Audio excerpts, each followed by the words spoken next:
buntag sa tanan. May butang sa Atong hinumduman mga igsoon nga diha sa atong pag-alagad sa Ginoo, duha ra gyud atong makuan. Usay tahuron ta, usay di ayon ka. Sugutag sa dili mo gina usa nga ang mo ginay atong madawat. Sama sa atong Ginoo Kristo nga unsa ang ana siya kasing-kasing, insulti siya, pero ang diya sa mga kasing-kasing sa mga Hudiyo, lahi po ang ilang pagsabot. Ang mga nga, unang giingon nga Luke 6:45 ato, out of the abundance of the heart, in the mouth speak. Ang atong Ebanghelyo, nakita kalahian sa duha ka grupo sa matawo. Kini mao ang mga Hudiyo ug ang mga tao sa tabok sa Jordan. Kini mga Hudiyo wala mituo nga si Jesus anak sa Dios. Bisag nakita nila ang mga maayong butang nga iyang nabuhat.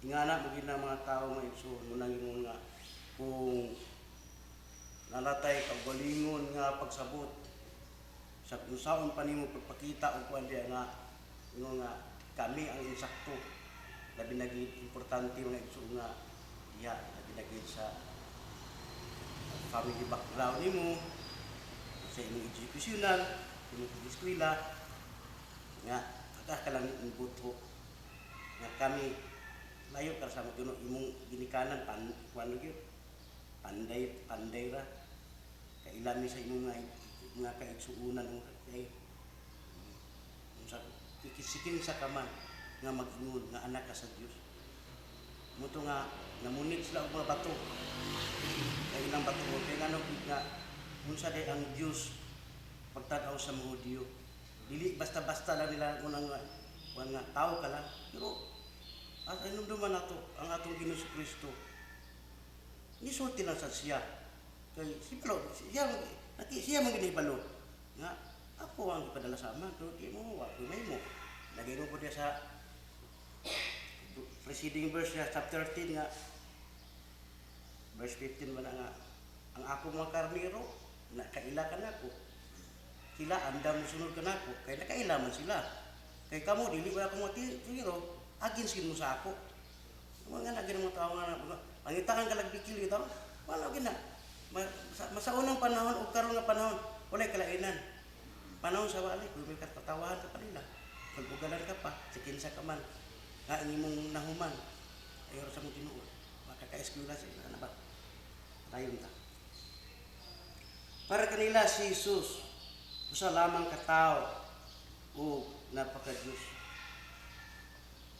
Apan gisultihan sila ni Jesus ng atong mabasa sa Juan kapitulo 10:25. Daghan ng mga maayong butang nga nabuhat ni Jesus nga gisugo kaniya sa iyang amahan. Atong makita ng igsoon nga ang atong Ginoo Kristo unsa lang sa sakong obserbasyon mutumog sa dili nagbuhat lang ko unsa ang gipabuhat sa akong amahan mo man ay akong katuyuan dinhi pag-ani niini nga kalibutan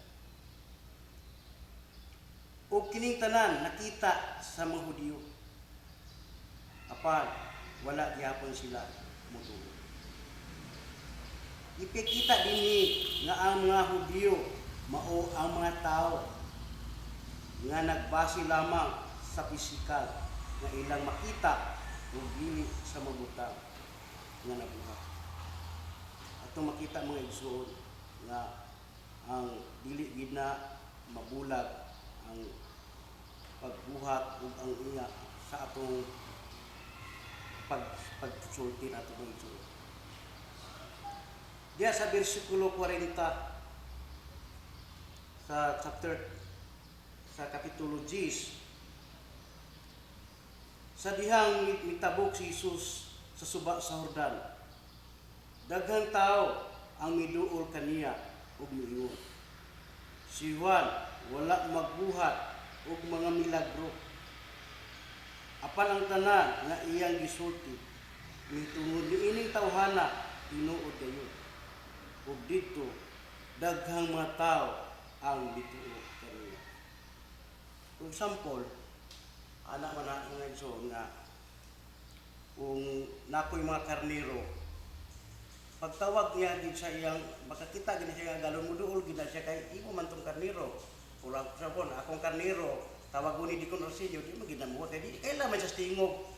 Pag isa ka patingog lang na dili niya ako di ginamuha ani mo pagkay ni taong gito niyang agalon.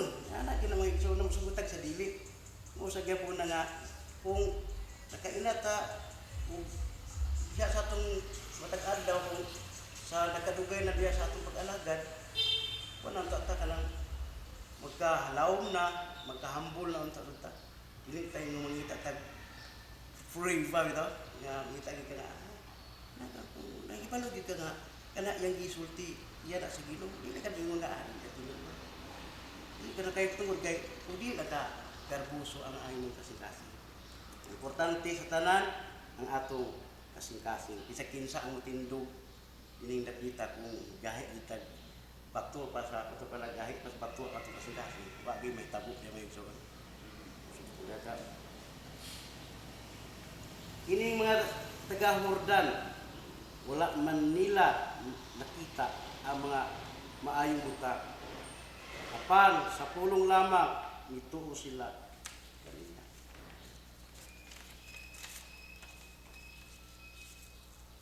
Kini mao ang dakong kalahian nila sa mga Hudiyo.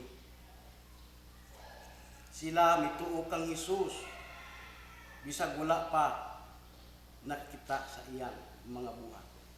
Ug ang mga Hudiyo nga nakita apan wala mituo. Kining mga klase nga tao sa Jordan lisod na pangitaon karon panahon nga wala mibase sa ilang mga makita apan sa pulong nga gisulti bahin kang Hesus nga iyan sa iyang mga tinunan. Kay kadaghanan kanato kung unsa ang makita mao ang tuhan. Ano sa Biblia pa ang tao to see is believe. Dili na itong susundalo nga who be first before you complain. Believe first, tuhan na to daan, ay na to madawat, nga na nang wamagi sa dili. Sa katapusan, hinaot nga kita mahimong mga tao awat sa mga taga-Jordan nga mituo kang Hesus nga siya anak sa Dios ug siya Mesiyas nga ang iyang mga pulong mao ang atong tuuhan ug saligan sa tanang panahon. Mga igsoon, ang mensahe niining kabuntagon alang kanato unsa ang challenge kanatong tanan kinahanglan tubag mutubag kita sa nagtawag kanato. Mo importante magunsa man lang ka gitawag ka pero di ka mutubag wala na ang ato lang kung asa tagi mahimutang sa Ginoo ambit lang kuno sa Ginoo basta nagbuhat ka lang sa imong gipabuhat kawa ka na sige kasulta yo ang Dios may bahala dito mga tawanan ana magid na ibig usay gali dia una dia sa atong pamilya tinggal ka punta bugalanta unsa napaka sa atong palibot nga nakailan na to sa matag karon ug unya wala gid na di gid to bisag to di ka kadungog na gid ang magkuan pero at least nga ni response ka sa nagtawag kanimo nga mao ang Dios nga imong ipabuhat kanato nga ana ang tao di magid na display sama sa Hesus Kristo gid sa likway unsa pa ka kita at least nga nagbuhata sa kipabuhat sa amahan kanato ug labi lagi sa ato bispo imin bata amen manang ebanghelyo palihog nindo